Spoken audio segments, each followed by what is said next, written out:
Dracula's Guest by Bram Stoker. When we started for our drive, the sun was shining brightly on Munich, and the air was full of the joyousness of early summer. Just as we were about to depart, Herr Delbruck, the maître d'hôtel of the Quatre Saisons, where I was staying, came down bareheaded to the carriage, and, after wishing me a pleasant drive, said to the coachman, still holding his hand on the handle of the carriage door, "Remember you are back by nightfall. The sky looks bright, but there is a shiver in the north wind that says there may be a sudden storm. But I am sure you will not be late." Here he smiled and added, "For you know what night it is." Johann answered with the emphatic "Ja, mein Herr," and, touching his hat, drove off quickly. When we had cleared the town, I said, after signaling to him to stop, "Tell me, Johann, what is tonight?" He crossed himself, as he answered laconically, "Walpurgisnacht." Then he took out his watch, a great old-fashioned German silver thing as big as a turnip, and looked at it, with his eyebrows gathered together and a little impatient shrug of his shoulders. I realized that this was his way of respectfully protesting against the unnecessary delay, and sank back into the carriage, merely motioning him to proceed. He started off rapidly, as if to make up for lost time. Every now and then the horses seemed to throw up their heads and sniff the air suspiciously. On such occasions I often looked round in alarm. The road was pretty bleak, for we were traversing a sort of high, wind-swept plateau. As we drove, I saw a road that looked but little used, and which seemed to dip through a little winding valley. It looked so inviting that, even at the risk of offending him, I called Johann to stop, and when he had pulled up, I told him I would like to drive down that road. He made all sorts of excuses, and frequently crossed himself as he spoke. This somewhat piqued my curiosity, so I asked him various questions. He answered fencingly and repeatedly looked at his watch in protest. Finally I said, "Well, Johann, I want to go down this road. I shall not ask you to come unless you like, but tell me why you do not like to go. That is all I ask." For answer he seemed to throw himself off the box, so quickly did he reach the ground. Then he stretched out his hands appealingly to me and implored me not to go. There was just enough English mixed with the German for me to understand the drift of his talk. He seemed always just about to tell me something, the very idea of which evidently frightened him, but each time he pulled himself up, saying, "Walpurgisnacht." I tried to argue with him, but it was difficult to argue with a man when I did not know his language. The advantage certainly rested with him, for although he began to speak in English of a very crude and broken kind, he always got excited and broke into his native tongue, and every time he did so, he looked at his watch. Then the horses became restless and sniffed the air. At this he grew very pale, and, looking around in a frightened way, he suddenly jumped forward, took them by the bridles, and led them on some 20 feet. I followed and asked why he had done this. For an answer he crossed himself, pointed to the spot we had left, and drew his carriage in the direction of the other road, indicating a cross, and said, first in German, then in English, "Buried him what killed themselves." I remembered the old custom of burying suicides at crossroads. "Ah, I see, a suicide. How interesting." But for the life of me I could not make out why the horses were frightened. Whilst we were talking, we heard a sort of sound between a yelp and a bark. It was far away, but the horses got very restless, and it took Johann all his time to quiet them. He was pale and said, "It sounds like a wolf, but yet there are no wolves here now." "No?" I said, questioning him. "Isn't it long since the wolves were so near the city?" "Long, long," he answered, "in the spring and summer, but with the snow the wolves have been here not so long." Whilst he was petting the horses and trying to quiet them, dark clouds drifted rapidly across the sky. The sunshine passed away, and a breath of cold wind seemed to drift over us. It was only a breath, however, and more of a warning than a fact, for the sun came out brightly again. Johann looked under his lifted hand at the horizon and said, "The storm of snow, he comes before long time." Then he looked at his watch again, and, straightway holding his reins firmly, for the horses were still pawing the ground restlessly and shaking their heads, he climbed to his box as though the time had come for proceeding on our journey. I felt a little obstinate and did not at once get into the carriage. "Tell me," I said, "about this place where the road leads," and I pointed down. Again he crossed himself and mumbled a prayer before he answered. "It is unholy." "What is unholy?" I inquired. "The village." "Then there is a village?" "No, no. No one lives there hundreds of years." My curiosity was piqued. "But you said there was a village." "There was. Where is it now?" Whereupon he burst out into a long story in German and English, so mixed up that I could not quite understand exactly what he said. Roughly I gathered that, long ago, hundreds of years, men had died there and been buried in their graves, but sounds were heard under the clay, and when the graves were opened, men and women were found rosy with life and their mouths red with blood. And so, in haste to save their lives, ay, and their souls, and here he crossed himself, those who were left fled away to other places, where the living lived and the dead were dead and not something. He was evidently afraid to speak the last words. As he proceeded with his narration, he grew more and more excited. It seemed as if his imagination had got hold of him, and he ended in a perfect paroxysm of fear, white-faced, perspiring, trembling, and looking round him as if expecting some dreadful presence would manifest itself there in the bright sunshine on the open plain. Finally, in an agony of desperation, he cried, "Walpurgisnacht!" and pointed to the carriage for me to get in.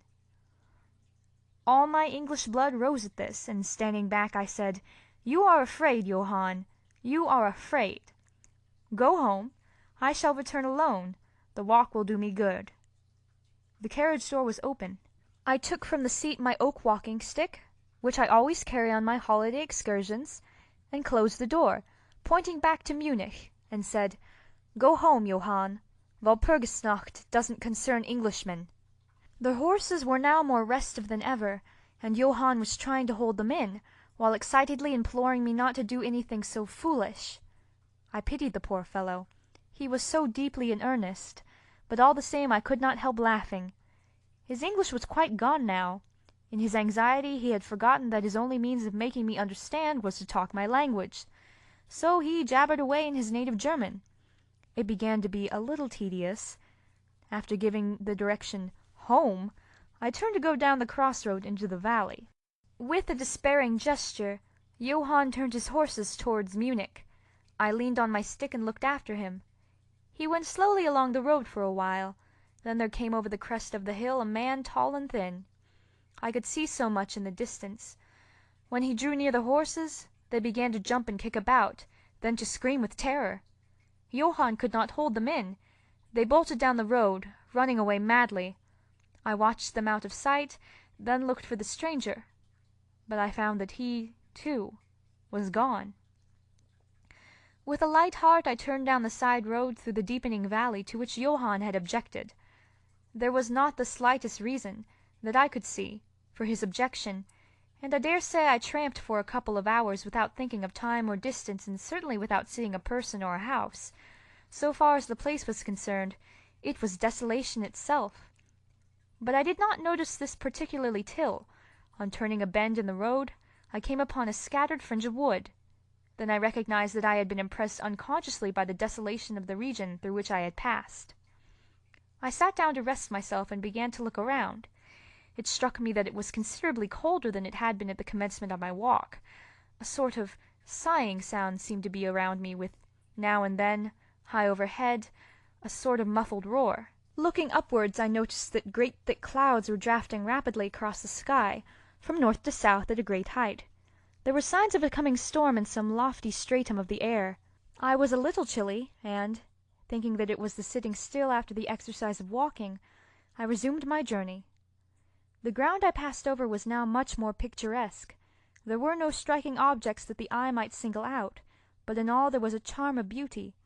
I took little heed of time, and it was only when the deepening twilight forced itself upon me that I began to think of how I should find my way home. The air was cold, and the drifting of clouds high overhead was more marked. They were accompanied by a sort of far-away rushing sound, through which seemed to come at intervals that mysterious cry which the driver had said came from a wolf. For a while I hesitated. I had said I would see the deserted village, so on I went, and presently came on a wide stretch of open country, shut in by hills all around. Their sides were covered with trees which spread down to the plain, dotting in clumps the gentler slopes and hollows which showed here and there. I followed with my eye the winding of the road, and saw that it curved close to one of the densest of these clumps, and was lost behind it. As I looked there came a cold shiver in the air, and the snow began to fall. I thought of the miles and miles of bleak country I had passed, and then hurried on to seek shelter of the wood in front. Darker and darker grew the sky, and faster and heavier fell the snow, till the earth before and around me was a glistening white carpet, the further edge of which was lost in misty vagueness. The road was here but crude, and when on the level its boundaries were not so marked as when it passed through the cuttings, and in a little while I found that I must have strayed from it, for I missed underfoot the hard surface, and my feet sank deeper in the grass and moss. Then the wind grew stronger and blew with ever-increasing force, till I was fain to run before it. The air became icy cold, and in spite of my exercise I began to suffer. The snow was now falling so thickly and whirling around me in such rapid eddies that I could hardly keep my eyes open. Every now and then the heavens were torn asunder by vivid lightning, and in the flashes I could see ahead of me a great mass of trees, chiefly yew and cypress, all heavily coated with snow. I was soon amongst the shelter of the trees, and there in comparative silence I could hear the rush of the wind high overhead. Presently the blackness of the storm had become merged in the darkness of the night. By and by the storm seemed to be passing away. It now only came in fierce puffs or blasts. At such moments the weird sound of the wolf appeared to be echoed by many similar sounds around me. Now and again, through the black mass of drifting cloud, came a straggling ray of moonlight which lit up the expanse and showed me that I was at the edge of a dense mass of cypress and yew trees. As the snow had ceased to fall, I walked out from the shelter and began to investigate more closely. It appeared to me that, amongst so many old foundations as I had passed, there might be still standing a house in which, though in ruins, I could find some sort of shelter for a while. As I skirted the edge of the copse, I found that a low wall encircled it, and following this I presently found an opening. Here the cypresses formed an alley leading up to a square mass of some kind of building. Just as I caught sight of this, however, the drifting clouds obscured the moon, and I passed up the path in darkness. The wind must have grown colder, for I felt myself shiver as I walked. But there was hope of shelter, and I groped my way blindly on. I stopped, for there was a sudden stillness. The storm had passed, and, perhaps in sympathy with nature's silence, my heart seemed to cease to beat. But this was only momentarily, for suddenly the moonlight broke through the clouds, showing me that I was in a graveyard, and that the square object before me was a massive tomb of marble, as white as the snow that lay on and all around it. With the moonlight there came a fierce sigh of the storm which appeared to resume its course with a long, low howl, as of many dogs or wolves. I was awed and shocked, and I felt the cold perceptibly grow upon me till it seemed to grip me by the heart. Then, while the flood of moonlight still fell on the marble tomb, the storm gave further evidence of renewing, as though it were returning on its track. Impelled by some sort of fascination, I approached the sepulchre to see what it was, and why such a thing stood alone in such a place. I walked around it and read, over the Doric door, in German, "Countess Dollingen of Gratz, in Styria, sought and found death, 1801. On the top of the tomb, seemingly driven through the solid marble, for the structure was composed of a few vast blocks of stone, was a great iron spike or stake. On going to the back I saw, graven in great Russian letters, "The dead travel fast." There was something so weird and uncanny about the whole thing that it gave me a turn and made me feel quite faint. I began to wish, for the first time, that I had taken Johann's advice. Here a thought struck me, which came under almost mysterious circumstances and with a terrible shock. This was Walpurgis Night! Walpurgis Night was when, according to the belief of millions of people, the devil was abroad, when the graves were opened and the dead came forth and walked, when all evil things of earth and air and water held revel. This very place the driver had specially shunned. This was the depopulated village of centuries ago. This was where the suicide lay, and this was the place where I was alone, unmanned, shivering with cold in a shroud of snow with a wild storm gathering again upon me. It took all my philosophy, all the religion I had been taught, all my courage, not to collapse in a paroxysm of fright. And now a perfect tornado burst upon me. The ground shook as though thousands of horses thundered across it, and this time the storm bore on its icy wings, not snow but great hailstones which drove with such violence that they might have come from the thongs of Balearic singers. Hailstones that beat down leaf and branch and made the shelter of the cypresses of no more avail than though their stems were standing corn. At the first I had rushed to the nearest tree, but I was soon fain to leave it and seek the only spot that seemed to afford refuge, the deep Doric doorway of the marble tomb. There, crouching against the massive bronze door, I gained a certain amount of protection from the beating of the hailstones, for now they only drove against me as they ricocheted from the ground and the side of the marble. As I leaned against the door, it moved slightly and opened inwards. The shelter of even a tomb was welcome in that pitiless tempest, and I was about to enter it when there came a flash of forked lightning that lit up the whole expanse of the heavens.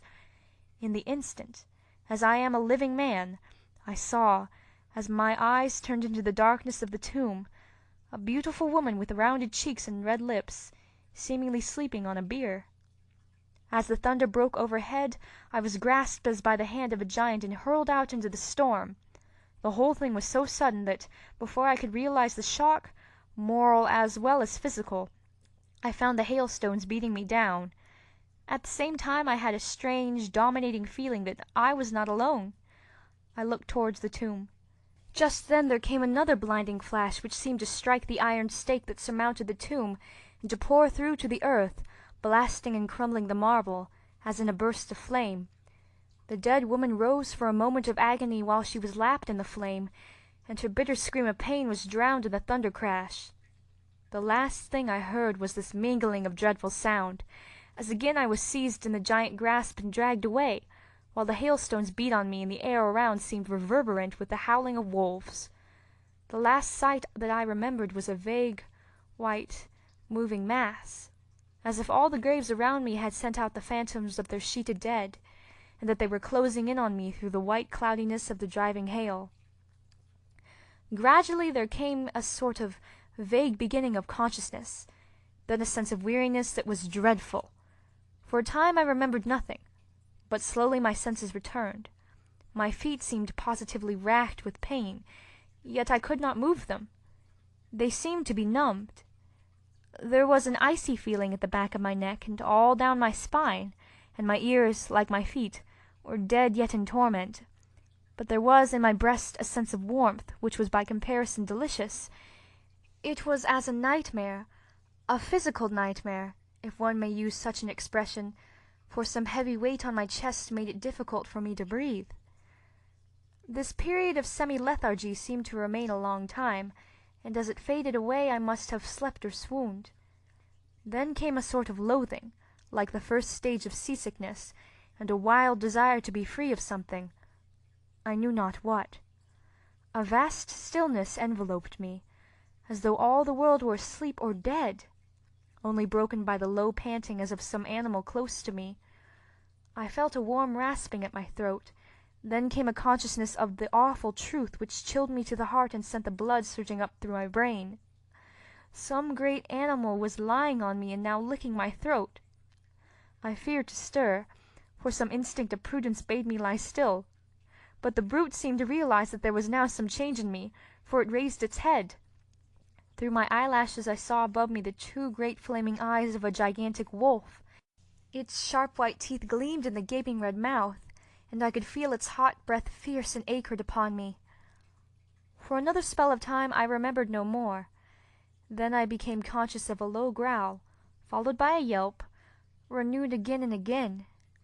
Then, seemingly very far away, I heard a "Holloa! Holloa!" as of many voices calling in unison. Cautiously I raised my head and looked in the direction whence the sound came, but the cemetery blocked my view. The wolf still continued to yelp in a strange way, and a red glare began to move round the grove of cypresses, as though following the sound. As the voices drew closer, the wolf yelped faster and louder. I feared to make either sound or motion. Nearer came the red glow over the white pall which stretched into the darkness around me. Then all at once from beyond the trees there came at a trot a troop of horsemen bearing torches. The wolf rose from my breast and made for the cemetery. I saw one of the horsemen, soldiers by their caps and their long military cloaks, raise his carbine and take aim. A companion knocked up his arm, and I heard the ball whiz over my head. He had evidently taken my body for that of the wolf. Another sighted the animal as it slunk away, and a shot followed. Then, at a gallop, the troop rode forward, some towards me, others following the wolf as it disappeared amongst the snow-clad cypresses. As they drew nearer I tried to move, but was powerless, although I could see and hear all that went on around me. 2 or 3 of the soldiers jumped from their horses and knelt beside me. One of them raised my head and placed his hand over my heart. "Good news, comrades!" he cried. "His heart still beats!" And then some brandy was poured down my throat. It put vigor into me, and I was able to open my eyes fully and look around. Lights and shadows were moving among the trees, and I heard men call to one another. They drew together, uttering frightened exclamations, and the lights flashed as the others came pouring out of the cemetery pell-mell, like men possessed. When the further ones came close to us, those who were around me asked them eagerly, "Well? Have you found him?" The reply rang out hurriedly, "No, no! Come away quick, quick! This is no place to stay, and on this of all nights." "What was it?" was the question, asked in all manner of keys. The answer came variously and all indefinitely, as though the men were moved by some common impulse to speak, yet were restrained by some common fear from giving their thoughts. It indeed," gibbered one, whose wits had plainly given out for the moment. "A wolf, and yet not a wolf," another put in shudderingly. "No use trying for him without the sacred bullet," a third remarked in a more ordinary manner. "Serve us right for coming out on this night. Truly we have earned our 1,000 marks," were the ejaculations of a fourth. "There was blood on the broken marble," another said after a pause. "The lightning never brought that there. And for him, is he safe? Look at his throat. See, comrades, the wolf has been lying on him and keeping his blood warm." The officer looked at my throat and replied, "He is all right. The skin is not pierced. What does it all mean? We should never have found him but for the yelping of the wolf." "What became of it?" asked the man who was holding up my head and who seemed the least panic-stricken of the party, for his hands were steady and without tremor. On his sleeve was the chevron of a petty officer. "It went home," answered the man, whose long face was pallid and who actually shook with terror as he glanced around him fearfully. "There are graves enough there in which it may lie. Come, comrades, come quickly. Let us leave this cursed spot." The officer raised me to a sitting posture as he uttered a word of command. Then several men placed me upon a horse. He sprang to the saddle behind me, took me in his arms, gave the word to advance, and, turning our faces away from the cypresses, we rode away in swift military order. As yet my tongue refused its office, and I was perforce silent. I must have fallen asleep, for the next thing I remembered was finding myself standing up, supported by a soldier on each side of me. It was almost broad daylight, and to the north a red streak of sunlight was reflected like a path of blood over the waste of snow. The officer was telling the men to say nothing of what they had seen, except that they had found an English stranger, guarded by a large dog. "Dog? That was no dog," cut in the man who had exhibited such fear. "I think I know a wolf when I see one." The young officer answered calmly, "I said a dog." "Dog," reiterated the other ironically.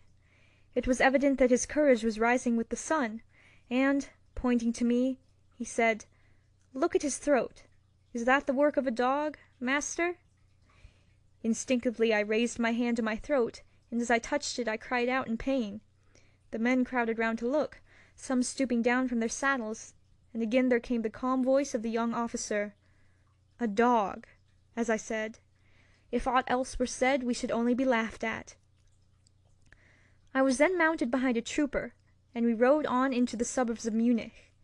Here we came across a stray carriage into which I was lifted, and it was driven off to the Quatre Saisons, the young officer accompanying me, whilst the trooper followed me with his horse, and the others rode off to their barracks. When we arrived, Herr Delbruck rushed so quickly down the steps to meet me that it was apparent he had been watching within. Taking me by both hands, he solicitously led me in. The officer saluted me and was turning to withdraw, when I recognized his purpose and insisted that he should come to my rooms. Over a glass of wine I warmly thanked him and his brave comrades for saving me. He replied simply that he was more than glad, and that Herr Delbruck had at the first taken steps to make all the searching party pleased, at which ambiguous utterance the maître d'hôtel smiled, while the officer pled duty and withdrew. "But, Herr Delbruck," I inquired, "how and why was it that the soldiers searched for me?" He shrugged his shoulders, as if in depreciation of his own deed, as he replied, "I was so fortunate as to obtain leave from the commander of the regiment in which I serve, to ask for volunteers." "But how did you know I was lost?" I asked. "The driver came hither with the remains of his carriage, which had been upset when the horses ran away." "But surely you would not send a search party of soldiers merely on this account?" "Oh, no," he answered. "But even before the coachman arrived, I had this telegram from the boyar whose guests you are." And he took from his pocket a telegram which he handed to me, and I read, "Bistritz. Be careful of my guest. His safety is most precious to me.